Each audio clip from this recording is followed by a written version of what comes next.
Monsieur le secrétaire d'État, cher Tony Blinken, bienvenue à Paris. C'est la 8e fois que tu es ici au Quai d'Orsay. Et au moment où se termine ta mission au secrétariat d'État, je voudrais te dire, comme je l'ai fait tout à l'heure lors de notre entretien, que tu as incarné le visage de l'Amérique que nous aimons. L'Amérique au service de laquelle le jeune Lafayette a décidé d'apporter tout son concours en s'embarquant à 19 ans seulement sur le navire de la Victoire. L'Amérique que nous avons célébrée au mois de mai dernier sur les plages du débarquement pour nous souvenir qu'elle a contribué à venir libérer notre pays. L'Amérique qui, par sa hauteur de vue, par son attachement viscéral aux valeurs de la liberté, a contribué, sur les décombres de la Seconde Guerre mondiale, à bâtir avec nous un ordre international fondé sur le droit. Et je veux dire que tout au long de cette mission qui a été la tienne, tu auras beaucoup accompli pour contribuer à la résolution d'un certain nombre de crises régionales. Et je veux en particulier saluer ton action au Proche-Orient. Au Liban notamment, où grâce à nos efforts combinés, nous sommes parvenus à mettre fin aux hostilités avec un accord de cessez-le-feu, mis en œuvre grâce à un mécanisme franco-américain qui produit ses effets, puisque le Hezbollah commence à être désarmé au sud du pays et que c'est désormais presque un tiers des troupes israéliennes qui se sont repliées et qui ont quitté le sud du Liban. Nous avons combiné nos efforts pour faciliter l'élection d'un président. Cette élection aura lieu demain et nous espérons vivement que cette élection puisse avoir lieu de manière à ce que puisse advenir le redressement politique et institutionnel du Liban. Nous avons, pour l'Ukraine, combiné nos efforts pour apporter aux Ukrainiens tout le soutien nécessaire pour qu'ils puissent résister face à l'envahisseur russe. Et nous partageons un certain nombre de convictions simples. Aucune solution ne peut être trouvée à ce conflit qui concerne l'Ukraine au premier chef sans les Ukrainiens. Aucune discussion ne peut s'engager sur la sécurité européenne sans les Européens. Et il n'y a aucune résolution de cette crise ukrainienne qui serait défavorable aux Ukrainiens et qui serait en même temps favorable aux Européens et aux Américains. C'est pourquoi, que ce soit sur le plan militaire, sur le plan financier, sur le plan des sanctions, nous avons depuis bientôt 3 ans apporté à l'Ukraine ce soutien dont elle avait tant besoin pour préserver et défendre sa liberté et son intégrité territoriale, bien sûr, mais pour en même temps protéger et défendre les intérêts de sécurité européens.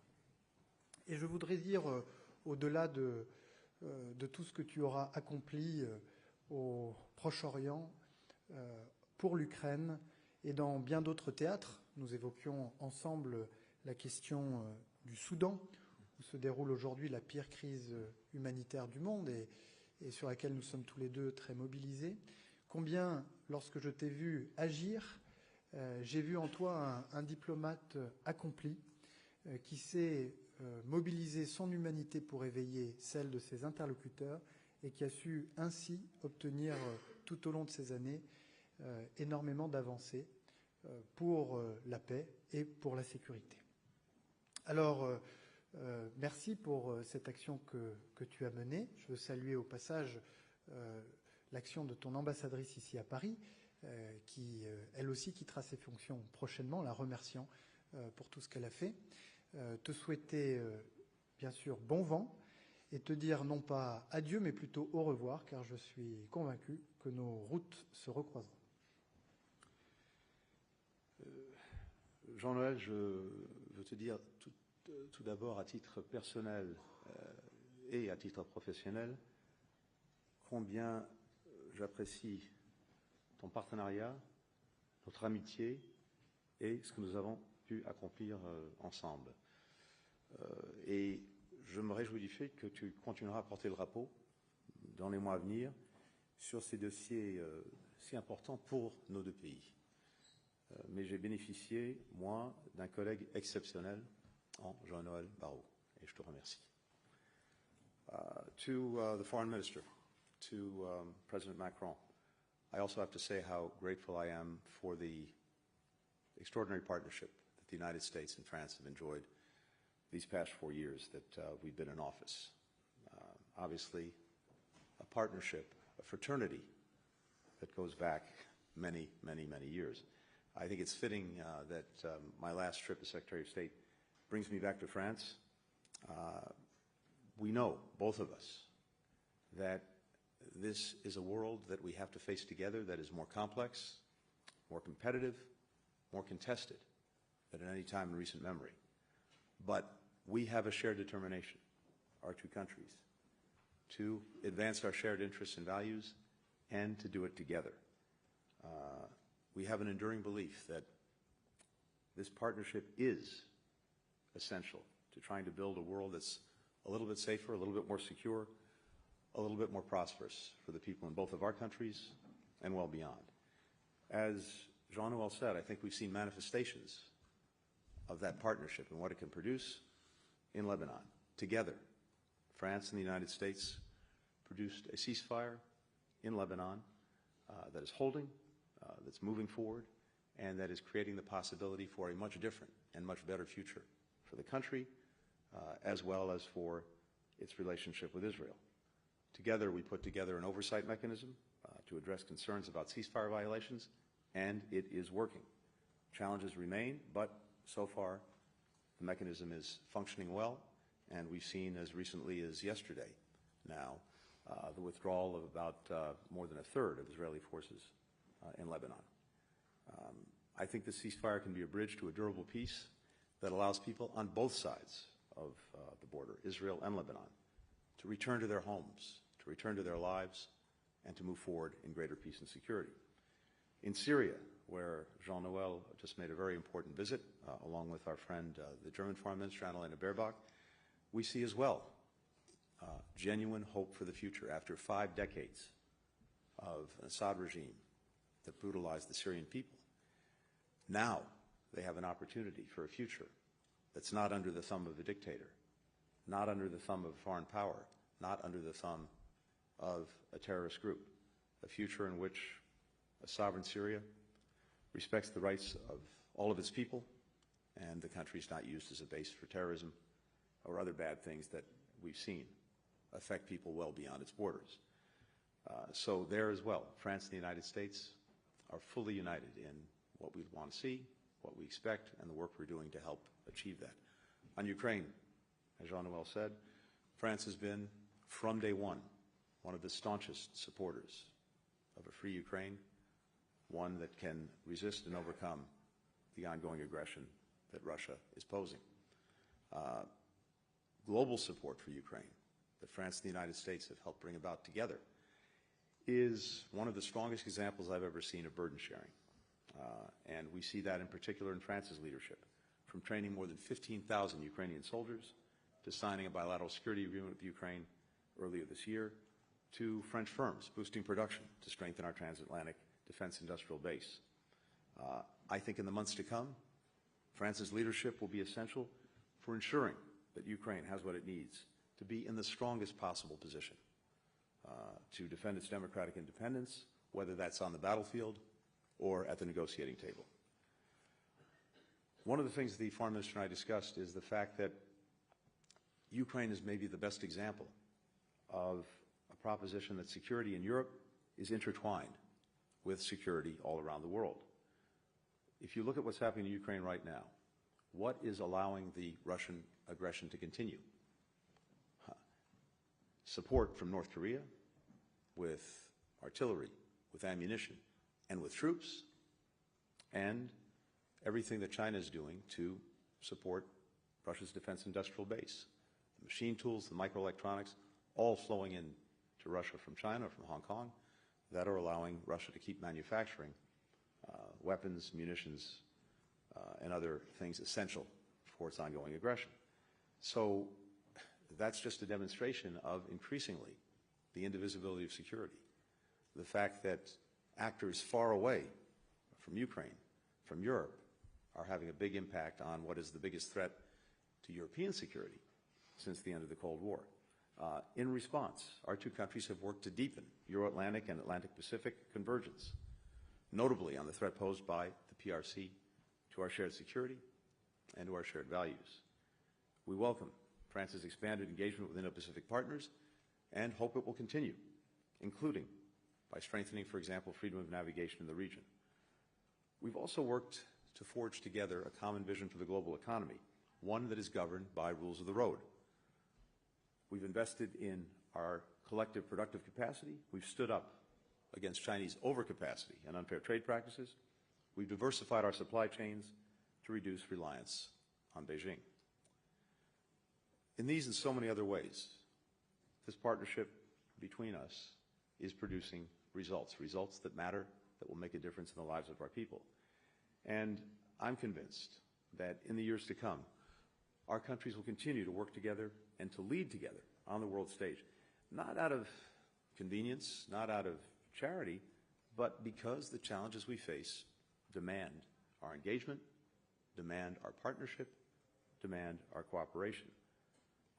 We'll confront a changing world as we always have, guided by shared commitment to bring greater freedom, greater opportunity, greater security to the people that we're entrusted to represent. So for that, for the work that we've been able to do together, for the work I know our countries will continue to do together, let me simply say thank you, to share my gratitude, and to share my conviction that when our countries are working in common cause, to common effect, there really is nothing we can't accomplish. Thank you. Les ministres vont prendre quelques questions.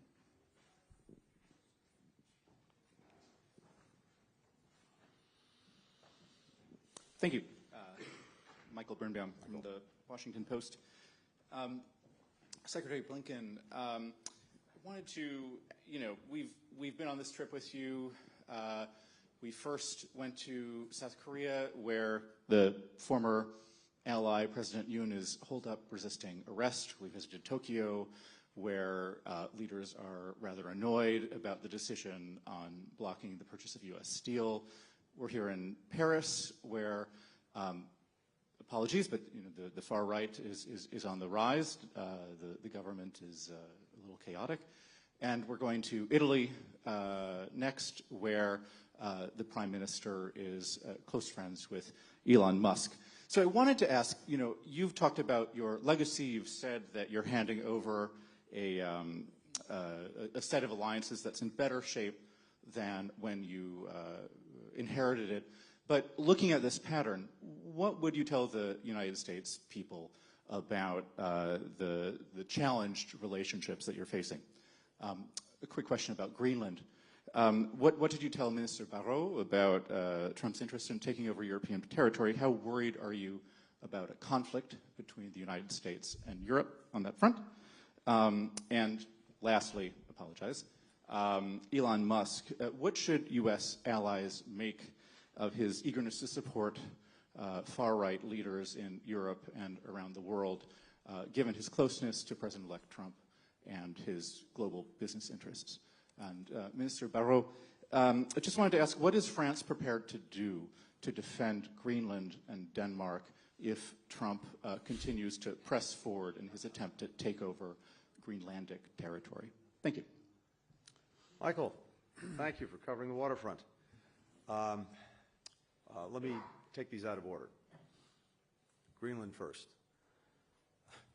I think one of the basic propositions we brought to our work over the last 4 years is that we're stronger, we're more effective, we get better results when we're working closely with our allies, not saying or doing things that may alienate them.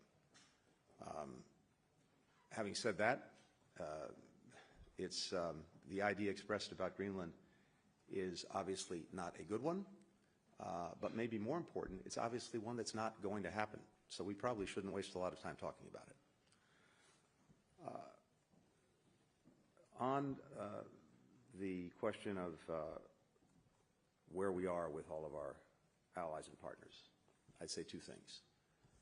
First, as you've heard me say many times before, what President Biden entrusted me with doing from day one was to re-engage, re-energize, in some cases reimagine these alliances and partnerships, because he and we are convinced that to do what we need to do to advance the interests of the American people, to actually solve this incredible multiplicity, complexity, interconnectedness of challenges that we face, more than at any time in the 32 years I've been doing it, we're so much better off working with others than going it alone. And I think in ways that we've just talked about, we've demonstrated how much more we can get done when we're working closely with our allies and partners. Now, most of the countries that we're working closely with, our base is our democratic base. That doesn't mean that we're not working with countries that don't neatly fit our definition of what a democracy is. The challenges that we face demand that we work with any country that is interested in solving a problem. But we're always starting with our base of fellow democracies. And one of the hallmarks of a democracy, and we talked about this when we were in Korea, is that when we have challenges, when we have issues, including internally, what sets us apart is the fact that we engage them, we confront them, we deal with them directly, we'll deal with them openly, we deal with them transparently, we don't pretend they don't exist, we don't sweep them under the rug, and sometimes that's not particularly pleasant to look at. It can get ugly, it can be painful, but that's exactly what we do. We talked in Korea about the fact that the Koreans are dealing with their own challenge right now, pursuant to their constitution, pursuant to the rule of law, and doing it peacefully. And I fully expect that they will emerge stronger on the other side. With Japan, do we have a difference over a particular business deal? Yes, but seen in the context of the fact that we are each other's largest investors, one deal does not a relationship make.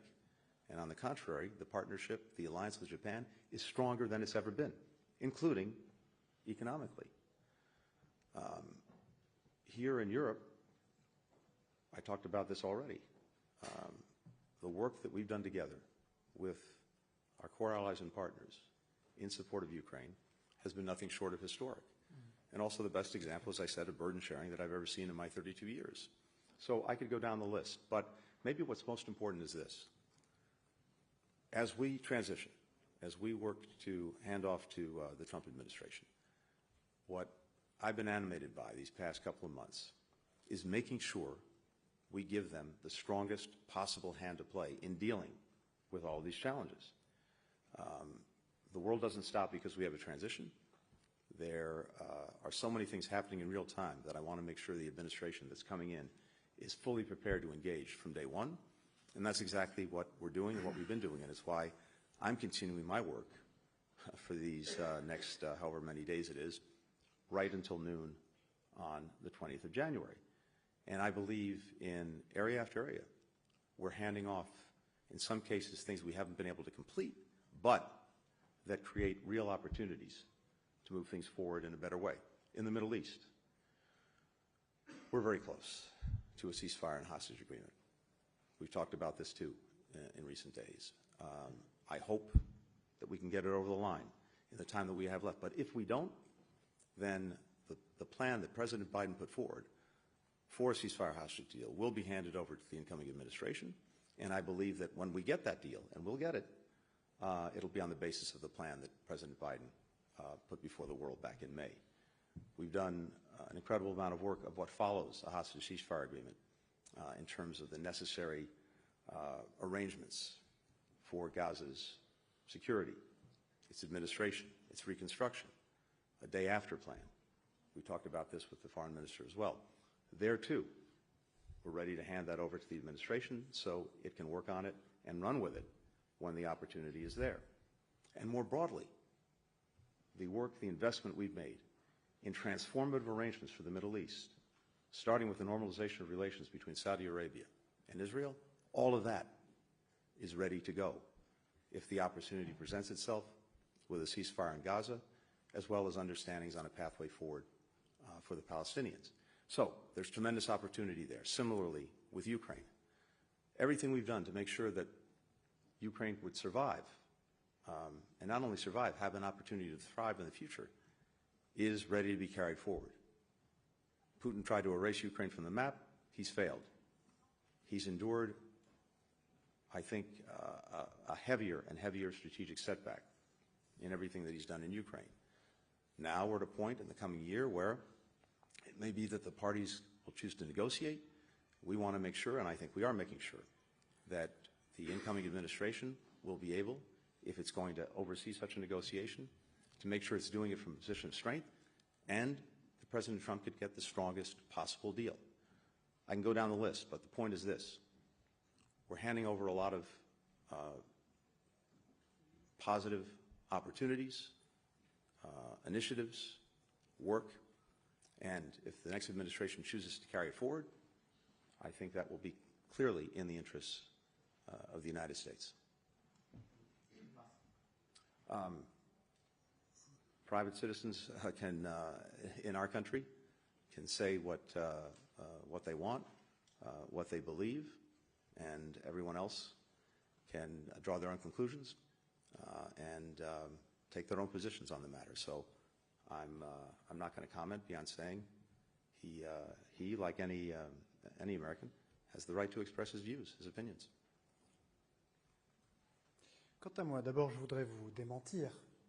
Le gouvernement français est au travail.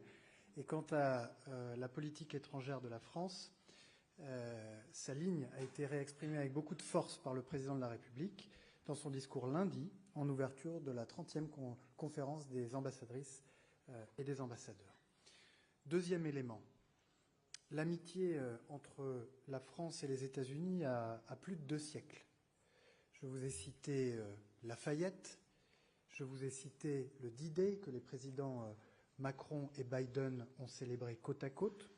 Et je voudrais tout simplement vous dire que nous avons survécu à 59 élections américaines, nous survivrons évidemment à la 60e.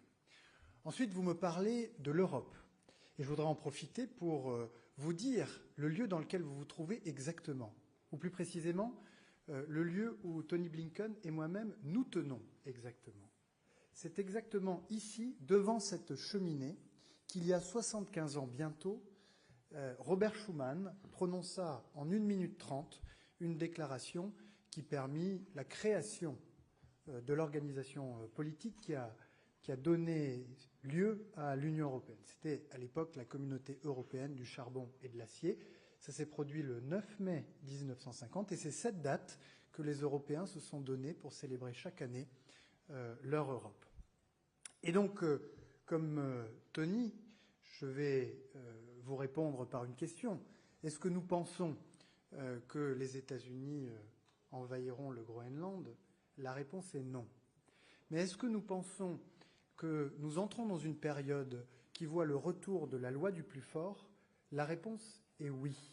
Et c'est la raison pour laquelle, depuis 7 ans, et sous l'impulsion du président de la République notamment, l'Europe s'est renforcée dans le domaine de la défense, dans le domaine commercial, dans le domaine de la compétitivité, ce qui est très bien, mais il nous faut maintenant aller beaucoup plus loin pour affirmer ce que nous sommes, pour affirmer ce que nous voulons, et pour cela, et le président l'a rappelé lundi matin encore une fois, il faut que l'Europe se réveille. Merci. Bonjour, Emma Barrier pour LCI. Ma première question s'adresse à vous deux en français. Donc cette fois, quel regard portez-vous donc sur ces déclarations expansionnistes de Donald Trump à propos du Groenland et du Canada? Et Monsieur Blinken, pourriez-vous nous répondre en français si vous le voulez bien? Et ma deuxième question, c'est quelle est la garantie américaine donc sur la poursuite de l'aide américaine donc à l'Ukraine après le 20 janvier? Je vous remercie. Écoutez, je ne peux que répéter ce que j'ai dit il y a un instant. Franchement, ça ne vaut pas la peine de passer du temps sur ces questions parce que ça ne va pas se faire. Donc, pourquoi perdre le temps à en discuter? En ce qui concerne l'aide américaine, le soutien américain, ce que je peux vous dire, c'est que pendant la durée de l'administration du président Biden, on continuera chaque jour d'apporter ce soutien aux Ukrainiens, y compris dans les jours à venir. Et en même temps, nous avons un soutien exceptionnel venant de la part de nos partenaires. Pendant les 2 et quelques années de cette agression russe contre l'Ukraine, les États-Unis, nous avons apporté à peu près 100 milliards de dollars en soutien à l'Ukraine. Nos amis en Europe, et au-delà de l'Europe, en Asie, 150 milliards de dollars. Donc nous voyons là que nos partenaires font le nécessaire, et je suis convaincu, continueront à faire le nécessaire pour l'Ukraine. Merci, messieurs les ministres. Une question.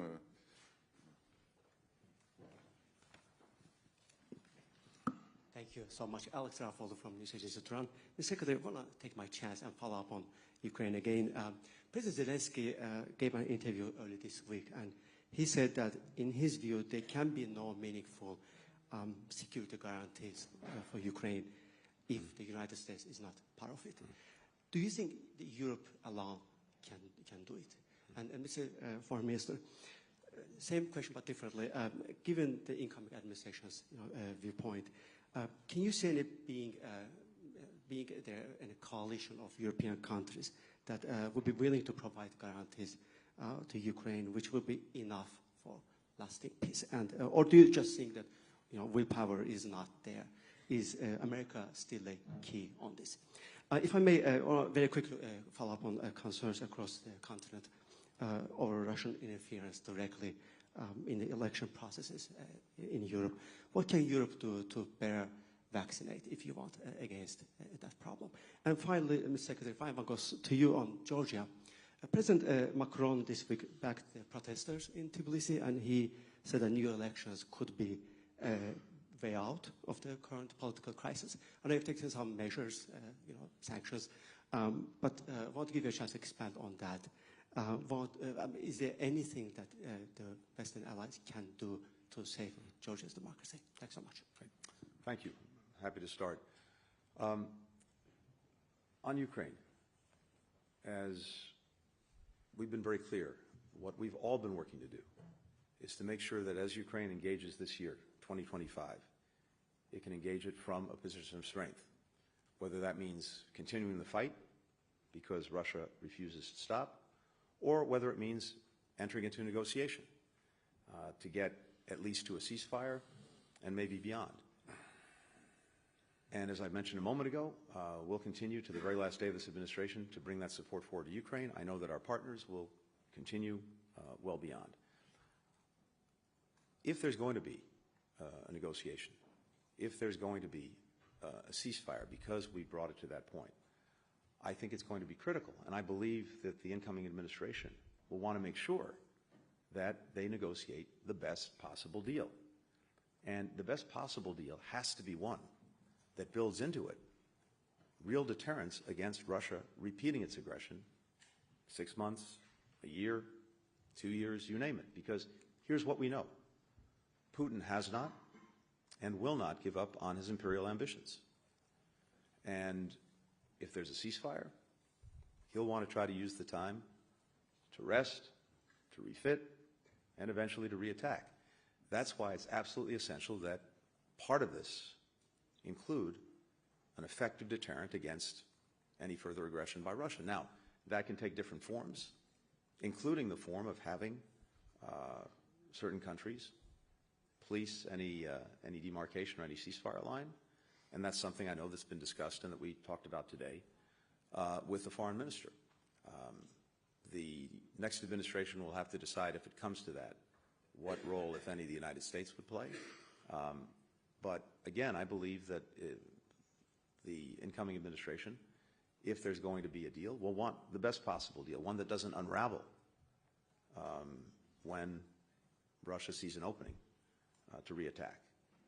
And one way or another, as I said, we need to build into it the necessary deterrence so that that doesn't happen. On Georgia, we talked about this as well. And what both France and the United States have seen is democratic backsliding.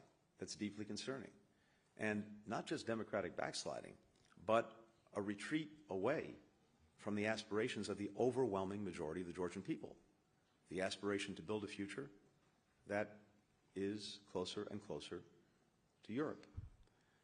So, having seen that backsliding, having seen a government that's acting in contravention of the clear will of the people that it purports to represent, having seen an election that raised many questions, having seen repressive actions taken by the government about people who are trying to speak freely and openly, we, as well as our partners, have taken action.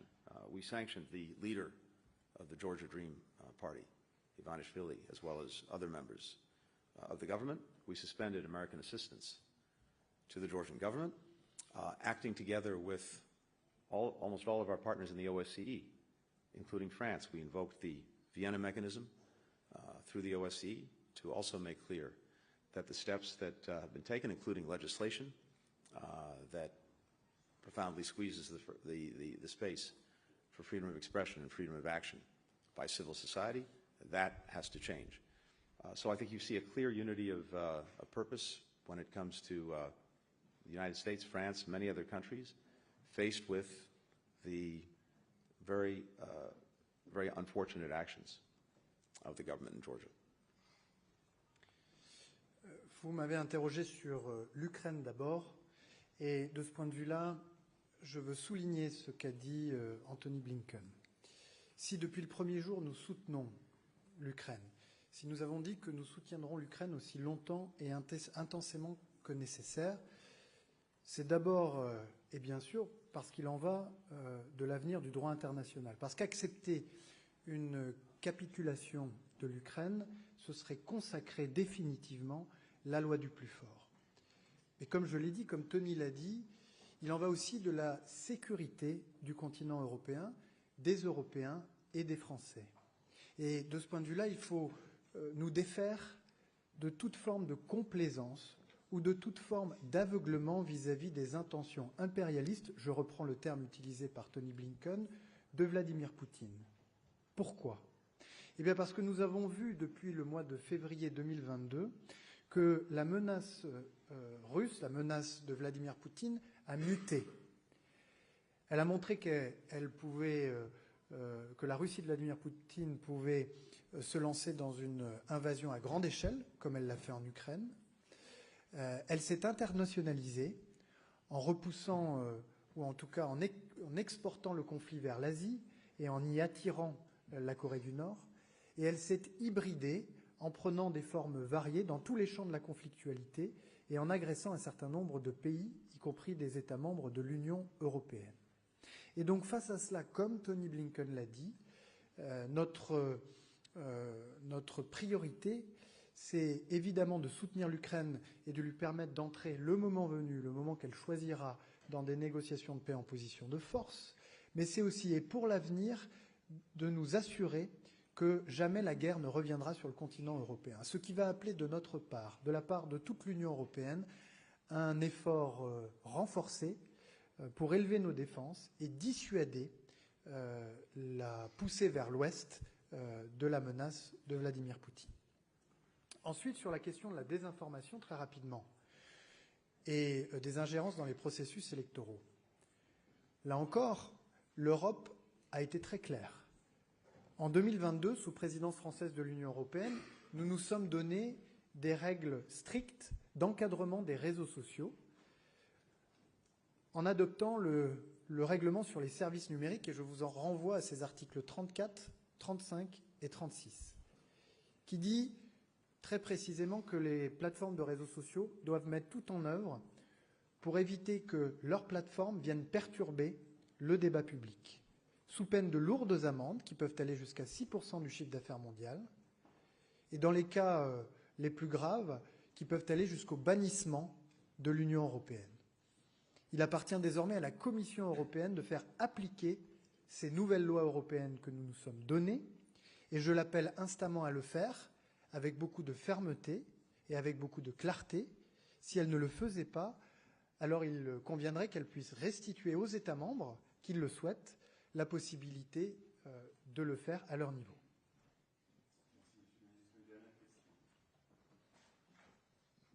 Bonjour Monsieur Mathieu Rabéchaud, AFP. Une question pour vous deux.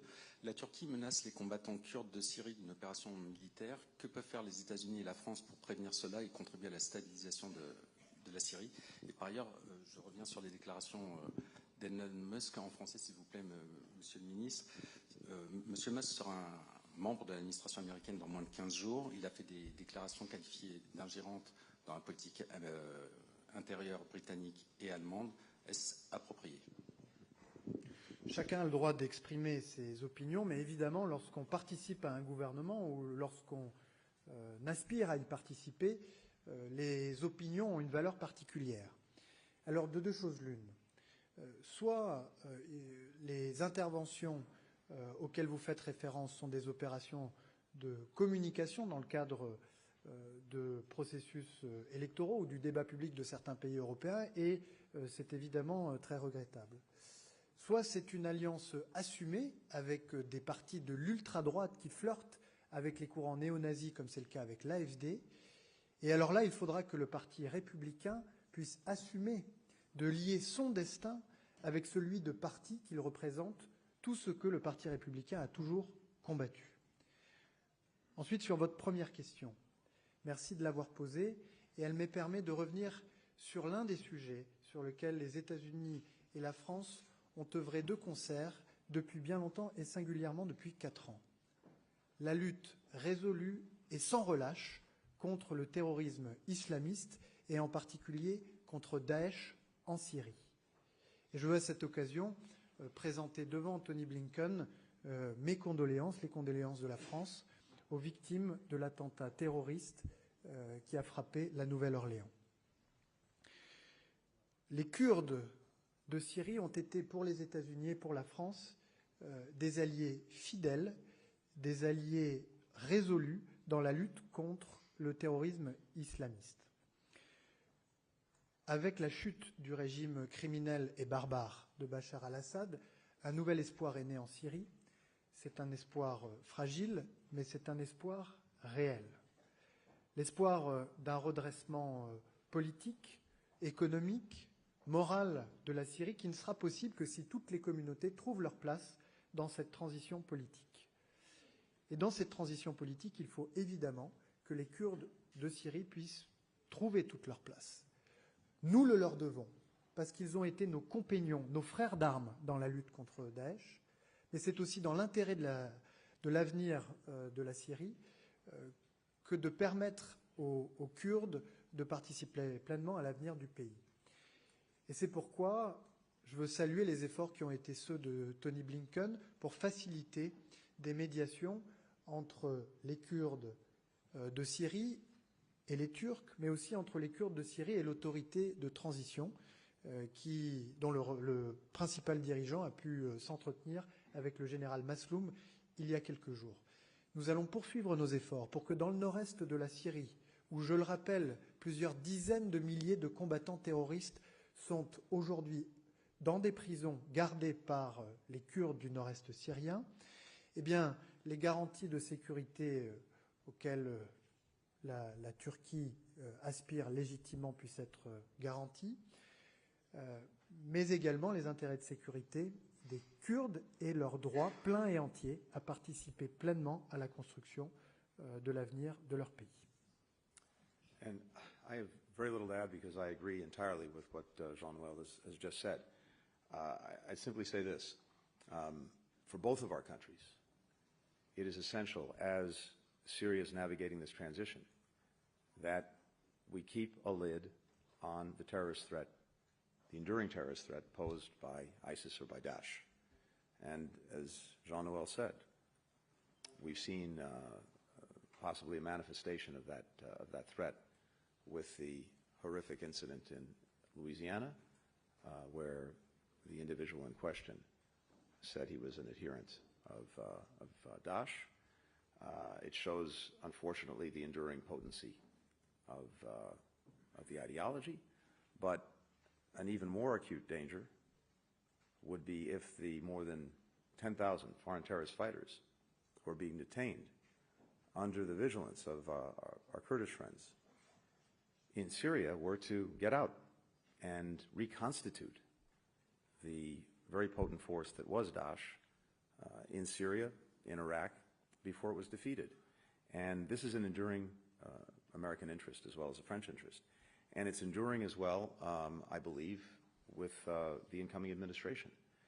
When Daesh was trying to build its caliphate, its actual physical caliphate, a territorial caliphate, it controlled a huge chunk of land between Iraq and Syria. And that territorial caliphate was undone, was defeated. And that was completed under President Trump's watch during his first term with taking back Raqqa. So I believe that the incoming administration, like this administration, will continue to show a very strong interest in not allowing Daesh to rear its ugly head again, to see a resurgence. And as Jean-Noel said, a critical part of that is making sure that we enable the Syrian Democratic Forces to do the job that they've been doing in the interests of everyone, of securing the foreign terrorist fighters who are there, as we continue to work to repatriate fighters and to repatriate their families to countries of origin. So we've been working very closely as well with our ally, our partner in Turkey, which has very legitimate concerns, of course, about the PKK and about terrorism, to navigate this transition, to navigate it in a way that I think leads to a resolution of many of those concerns, including over time with the integration of the Syrian Democratic Forces into Syrian national forces, including with the departure of foreign members of that force to their own countries, including with a resolution of questions around oil, around borders, etc. But that's a process that's going to take some time. And in the meantime, what is profoundly not in the interest of everything positive we see happening in Syria would be a conflict. And we've worked very hard to make sure that that doesn't happen. We'll continue to do that.